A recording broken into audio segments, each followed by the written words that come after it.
Hey everyone, what's going on? Hexlex here, got more Master Duel for you guys. Today, we are going to be taking yet another look at our Zoodiac deck, but this time, we are unfortunately not continuing the win streak from the last video. However, I did manage to catch another win streak. Yeah, I couldn't get the 10th win, unfortunately, on the last streak. I did end up losing, but I hit another little, 5-game win streak. So, I figured, why not? I'll go ahead and show some more of these replays that I've saved from this practice session. I'm having a lot of fun with this deck, as always.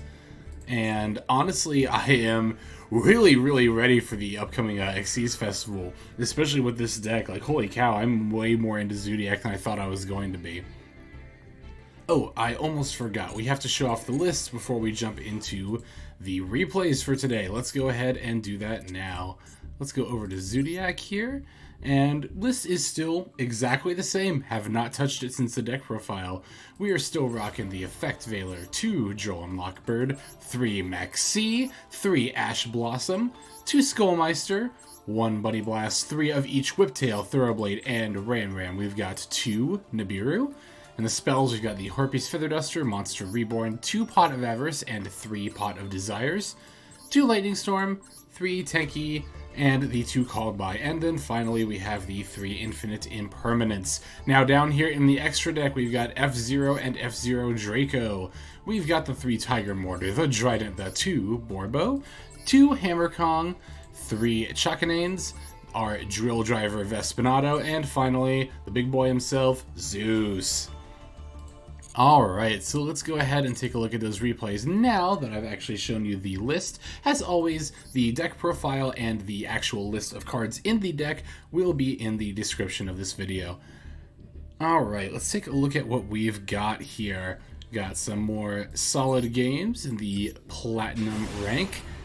Yeah, no, like I said, I've been having a lot of fun with this deck. I kind of assumed, like, oh, this is just going to be more boring than Triverzoo, but this deck is so much fun. You guys, I can't even begin to tell you how much fun I've been having with this deck. Alright, so starting off with the first game, we've got a very solid opening hand. We've got the Whiptail, so we can start going into Zoodiac plays. And we've got the Droll, the Ash, the Skull Meister, and the Imperm. Like, wow, we have so many responses for, like, pretty much anything our opponent could do. And honestly, that's, like, it's funny because I don't see people complaining about this style of deck nearly as much as, say, like Eldritch. Even though we're not sending 4 back row, we pretty much have 4 back row here. Now it looks like our opponent is going to be playing Cybers. They're going to summon that first Cyber Dragon. I'm going to want to pop it with Drident. They do have another, which is a little bit unfortunate, but you always want to pop that first Cyber Dragon.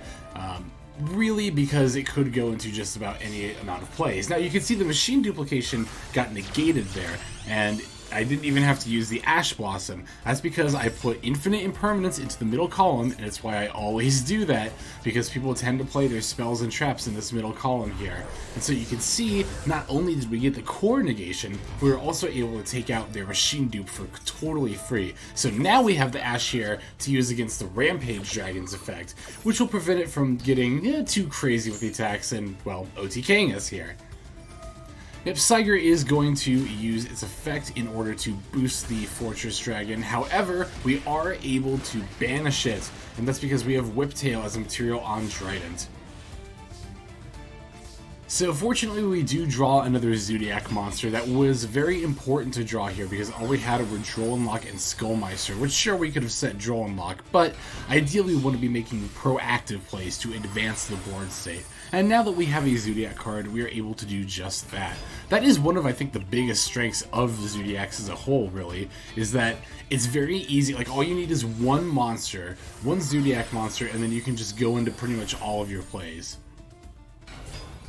Yep, we are making excellent use here of our Tigermoartar and Chakanine. I'm going to put Drident back on the board, and arguably I really should have used Tigermoartars. I should have gone into Chakanine first, and then brought back the Drident, and then used Tigermoartar's effect to put the material on the Drident to set it up for next turn. It's ultimately not going to make a huge difference here, and really I did also want to keep the material because of ZEUS as we're going into here. We are able to get a 4 material ZEUS, so you really could have made an argument either way here, but ultimately it's not going to be the end-all be-all of the duel here. Our opponent's going to try to get Hertz's effect. I've got these hers. Is it Hertz or hers? It's hers. Okay. They're going to get hers' effect, or try to. I've got the Skull Meister, though. Skull Meister has been a lot more impressive than I thought it was going to be. Going into this deck, I definitely thought of Skull Meister as like a niche hand trap, which is why I currently have 2 copies.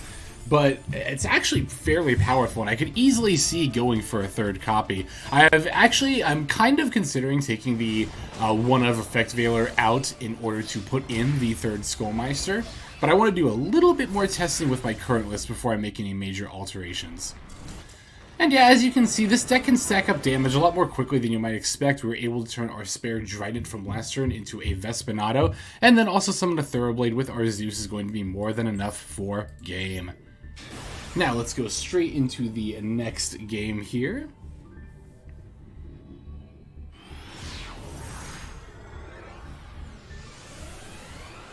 Alright, let's see what they've got. Our opening hand is looking fairly solid here. You know, we've got Zoodiac... I mean, really, as long as you have Zoodiac monsters and hand traps, you're pretty much fine. Yes, our opponent is playing Galaxies here. Galaxies / Photon, which is a fun deck I've actually tried in the past before. Now, here we are going to Droll unlock in response to the Photon Orbital, because our opponent's already got the Galaxy Wizard in play, which we know they're going to try to search, you know, using its effect. Galaxies and Photons as a whole are a very search-heavy deck, so the Droll and Lockbird is actually a very nice open here. As you can see, our opponent's going to have to go into Starliege Photon Blast Dragon and just kind of end it there, which isn't particularly impressive. So here we are able to once again get our Thoroughblade plus Ramram combo, which allows us to go into Utopic Draco Future. We are going to Thoroughblade to discard the Ramram. Chakanine here is going to bring back the Ramram now. And from there, we're going to overlay Drident on top of Chakanine.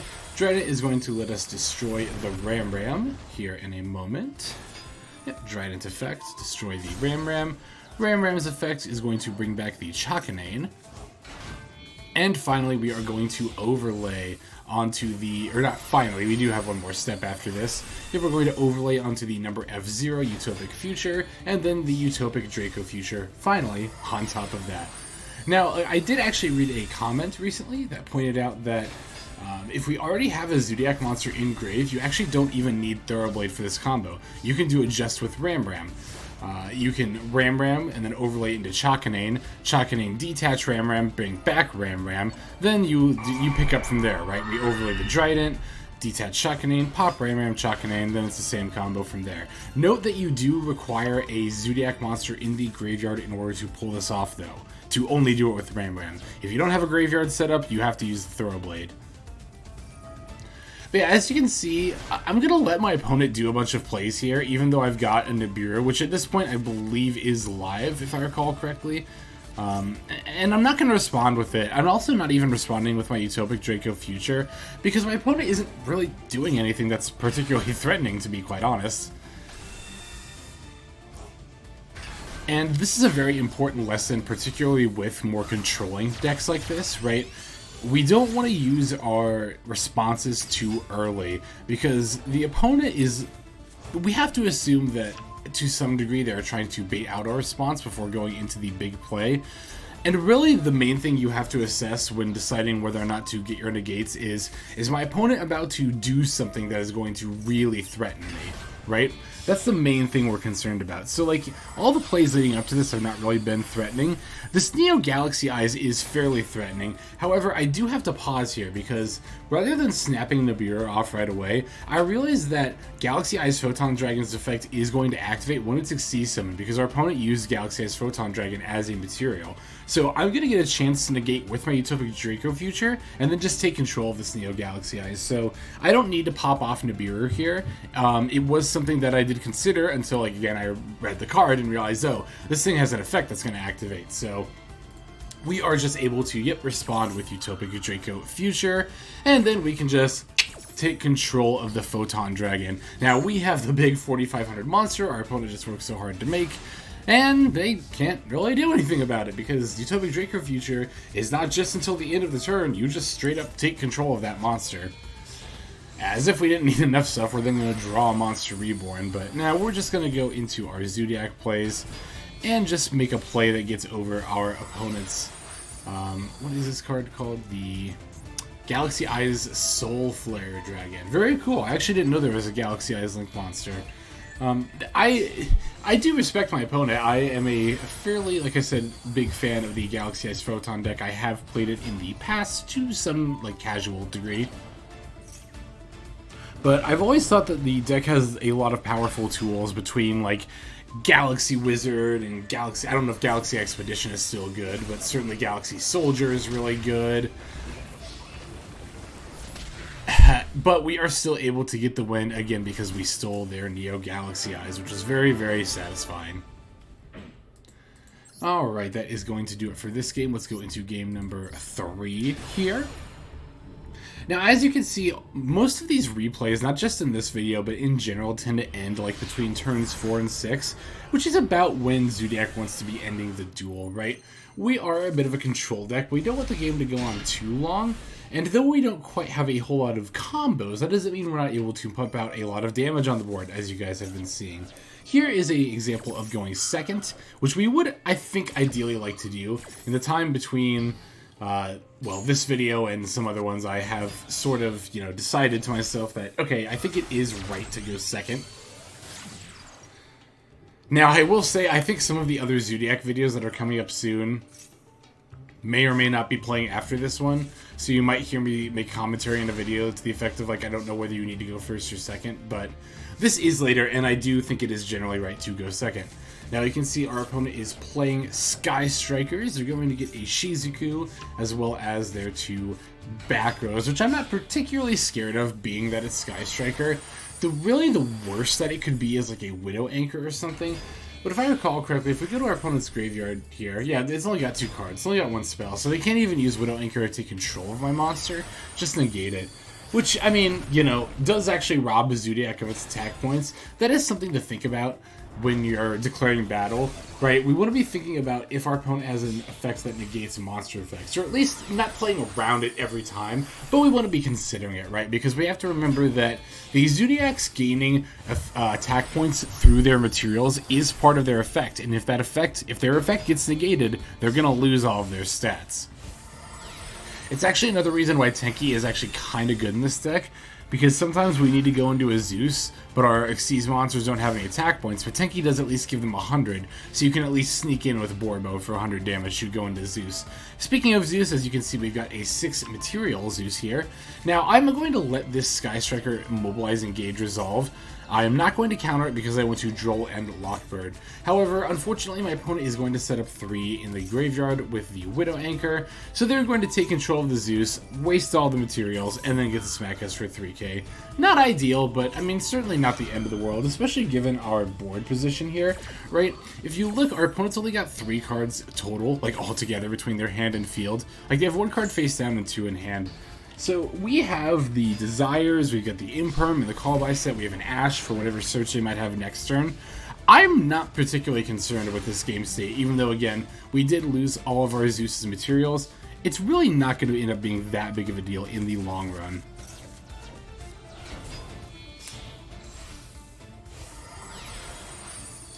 Alright.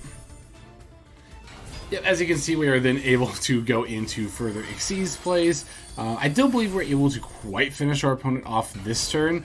At least not, you know, a lethal I can spot. If you guys might spot lethal, you know, I'd love to see a comment below reflecting that. I actually really like when you guys point out when I have lethal and I miss it, because that genuinely is like extremely helpful for games moving forward. It's a lot of the reason I like sharing these games, to be quite frank. It's not even... okay, we're going to actually see an example of our Zoodiac monster getting negated here. And as you can see, yep, our Chakanine's attack points do drop to a measly 100. But the cool thing is that we can just overlay into another Zoodiac that isn't negated, and then that one will get all of its attack points back. But yeah, no, I think it's really cool that I get to learn so much from you guys. And, you know, I think there's a lot of kind of unspoken... what's the word I'm looking for? A lot of people kind of treat the YouTuber, I guess in this regard, unspokenly as like the the mentor. And in that regard, you do kind of expect a certain degree of like flawlessness in play, but I'm not trying to pretend that my plays are flawless. I mean, I'm really just sharing these games for the hell of it, and people are learning from me, which is super awesome, but I'm also learning from you guys, which is equally as awesome. So yep, as you can see, our opponent is going to have the concede. We have more or less full control of the board. There's not a whole lot they are able to do at that point. Let's move on into game number 4 here. I take a sip of my water. Alright, let's see what we have in store. This is an interesting opening hand. We got a couple of Tenkis, an Avarice, a Reborn, and an Imperm. Our opponent is going to go first, but they actually just straight up pass, which is 100% fine with me. We're going to Tenki for the Ramram, however our opponent is going to respond with Maxx. I do think they popped this Maxx off very early, given that we've only shown them Tenki. Like, I think if you're going to play Maxx against Zoodiacs, it's definitely to do it right in response to the normal summon, but yeah, the Tenki was a bit premature in my opinion, so I'm just going to set up the Ramram in the grave, but I'm not going to go into any more plays after that, because I really don't want my opponent to draw any more off Maxx, and I actually got to pause here because I want to explain something about why I didn't necessarily go into plays, right, or into Xyz monsters, because I know they didn't have anything on first turn, so their hand either is full of hand traps or it's a total brick hand. So if I normal summon the Thoroughblade, or I guess in this case activate Tenki, and then they just pop off with Maxx, that kind of tells me they're pretty desperate to draw cards, right? And I know that this is the case because they didn't play anything last turn, so their hand's gotta be dead. So that's why I'm just gonna pass and give them 0 draws, right? I don't even want to give them 1 extra draw to potentially unbrick their hand. I'm fine with making minimal plays if my opponent is making 0 plays in a situation like this. As you can see, yeah, we're going to overlay the Chakanine, and our opponent's going to respond with another Maxx once Chakanine activates its effect. However, we've got a Droll unlock, and that means we don't have to worry about Maxx at all this turn. We can special summon as much as we want. Maxx is going to proc, but then Droll and Lockbird will proc and negate the Maxx draw. So, as you can see here, Droll and Lockbird is useful not only as kind of a niche hand trap, but also as a Maxx counter. Maxx is one of the better hand traps against this deck. As you can tell, even for a basic play, we often have to overlay at least a couple of times. Like, usually minimum 2 if you're going to be overlaying a Zoodiac monster. So, and that's obviously going to result in 2 draws for our opponent. Yeah, our opponent's going to evenly match here. I am more than fine giving up my back row to keep the Utopic Draco future here. I've also still got a Maxx of my own in case my opponent really does start to go off. Now here you can see our opponent is actually bird up, and it looks like they were desperately looking to unbrick their hand. Now, you might have wondered why I didn't Maxx in response to the bird call. I'm fine with letting them invest some of their summons here before I pop off with the Maxx, because if I snap it off too early, then they can just choose to hold all of their, you know, Xyz material monsters until they can just go off next turn. However, if we wait for them to invest a summon, or in this case I think it might have even been 2, no, it was just the one, the Sparrow. Yeah, we'll let them summon off the bird call first, that's fine, and then when they activate the Sparrow's effect, 1, not only do I know for sure I'm going to get a draw off of it with Maxx, but 2, now they're committed. Right, now they've committed their materials to the board, and if they stop here, I get to destroy their monsters and stop them from future plays next turn. So they either have to, well, stop and let me do that, or commit into further plays in order to further allow me to draw cards with Maxx. Now, I decided to negate the Barrel Canary here, and the main reason for that is I didn't want my opponent to get a second Recital Starling. I'm already pretty sure they're just going to try to go into Zeus with this assembled Nightingale, but if they get 2 assembled Starling, then they could potentially set up their own Draco future, which is a problem for me, right? So I want them to not be able to go off with the Barrel Canary per se. We'll take a decent bit of damage from the assembled Nightingale, but it's nothing I'm particularly concerned with. Oh, and we also took damage from the Recital Starling running into it, thanks to the Bird Sanctuary here, I believe. Or no. Maybe it was one of the effects. I'm actually not sure which one. But Regardless, our opponent's going to go into a Zeus. It's got 5 materials, so 2 destructions. Which is a little bit awkward, but definitely not unsolvable here, especially because I'm holding Monster Reborn. Without Monster Reborn, this would have actually been a lot more tricky to kind of pull off here, but since I have the Monster Reborn, I'm very confident in my ability to just summon a Zoodiac. You know, I'll go for Drident, I'll pop the Zeus, that'll trigger 1 destruction. Then, when they do that, I'll respond with Utopic Draco Future to negate it. That'll force their hand for the other Zeus destructions. So I know for sure I'm getting the Zeus out of the way early here. And then, like I said, with Monster Reborn, I can just go into further plays. It's funny, because I could Monster Reborn for my Zoodiac monster, and then overlay, and then just stick these Whiptails on. But what I'm actually going to do, because after the end of this chain, the Drident is actually going to resolve, I'm just going to Monster Reborn my opponent's Zeus, right? I'm just going to say... oh no, sorry, I do Monster Reborn it. I was like, no, I took control of it, but then, yeah, I forgot that Drident's destruction does resolve. Okay, I did remember that correctly. Here I'm going to Avarice just kind of to do it, just so I have more potential. Really, I'm just looking for more outs in case I need something other than this Monster Reborn, but... Nope, my opponent doesn't have a response to it. I'm just going to move to battle phase and attack them directly for lethal. And that is all she wrote for that game. We have 1 more left here. Let's go ahead and take a look at this final game. I never finished my statement from earlier. I apologize. Yes, turn 4 to 6 is typically when you want to be ending games here. No, I'm sorry. I did finish that statement because, yeah, then I talked about how we're kind of a control deck, kind of a combo deck. I'd say we're definitely much more of a control deck. Now, I'm not sure that we're a better control deck than, like, Eldritch, but I think it's probably a more fun control deck than Eldritch. For me, anyway. I'm sure people have fun playing Eldritch, but... And to be fair, I haven't tried the deck yet myself. I do still kind of want to, but again, I don't want to craft my 3rd Eldritch the Golden Lord. I would rather just pull it. So our opponent is going to be playing Tri-Brigades here. We have the Ash for the Fractal and the Skull Meister for the kit when they do inevitably Psy-Frame gear us. So we are able to at least stop their plays. However, they get to Link Summon with the Psy-Frame monsters in order to the Psy-Frame Lord Link, which I've actually never encountered this before. Yeah, I mean, it's, you know, cool that you can do that, but ultimately I'm not particularly concerned about it. I feel like the Psy-Frame Synchro would be better to go into than the Link, but even for this deck, honestly, even for Tri-Zoo, but yeah, you know, I'm not familiar with playing with Psy-Frames in my Tri-Zoo deck, so perhaps the Link is more useful in the end.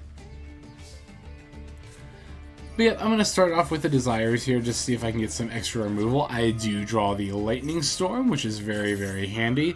Not that, again, I think I particularly needed it, if I recall correctly.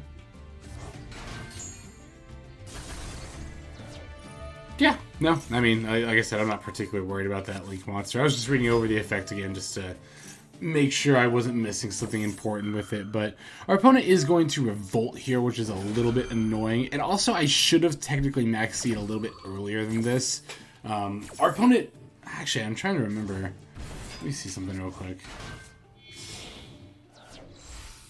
Oh, game. Can I scroll up? There we go. You know, I want to see if our opponent used... Okay, they did use Bear Room, so I did know it was Revolt. So yeah, I should have maxed it earlier. It's going to miss us. We're end up going to losing out on 1 draw as a result, but it's not something I'm particularly worried about. Now, our opponent has an excellent example of chain blocking here. You see by doing the Rugal effect, then the Kit, then the Omen. So if I had a response to negate an effect, I would have had to negate Rugal's effect to reduce my monster's attack by 300, which obviously my opponent was not concerned with because they were just going to banish my monster anyway. So very good example of chain blocking from our opponent there. Now, as you can see, I'm definitely more than a little bit scared here. Our opponent's kind of got not quite free reign to do whatever they want, but they are going to be able to pop off quite a bit here. Now, I'm definitely responding with Maxx in response to the special summon here. I'm going to let the Doom Eagle do its thing. I'm not worried about it, and my opponent can totally banish Tenki. It's technically a minor misplay on their part because I could top deck Lightning Storm, and that could end up mattering here. Our opponent's going to go into the Access Code Talker And from there, you know, this is looking like, oh, it's lethal, right? Because, like, you know, how do you recover from this? But, now, I do have to admit that I'm not actually 100% sure which effect causes this, but I do believe I only take half damage this turn. Oh, no, I'm sorry. That might be a different game I'm thinking of. Because here we veil it. Oh, here's where the half damage comes in. That's right. The prosperity.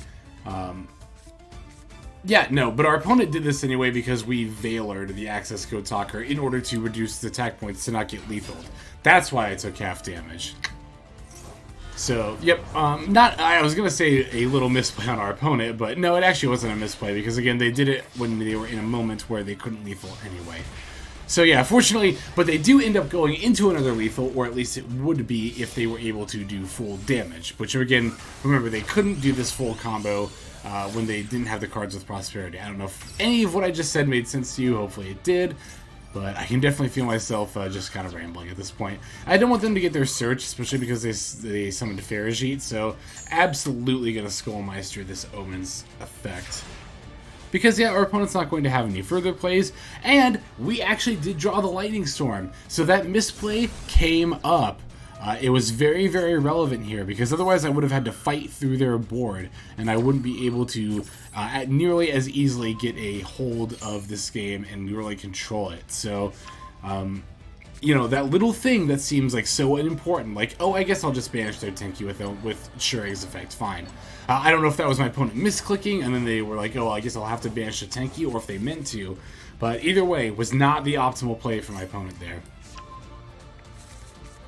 So here I'm going to use Tenki to get Thoroughblade. I'm going to discard the Bunnyblast away in order to draw another card. It's another call by, which isn't particularly important here.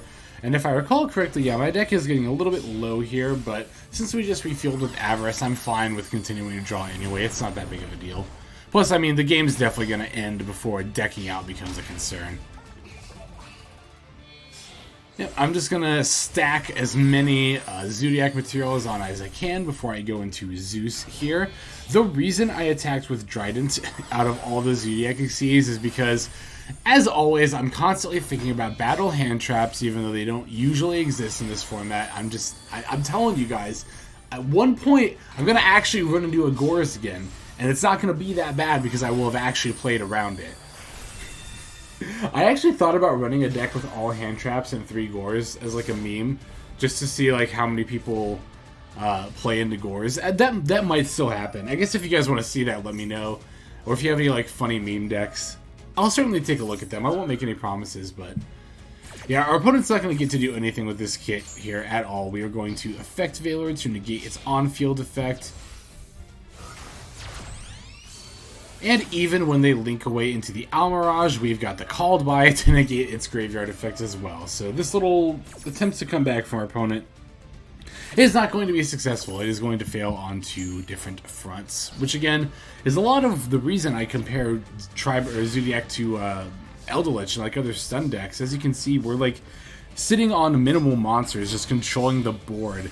Again, the difference for us is we're just not setting our control tools in the back row. We're just keeping them in our hand.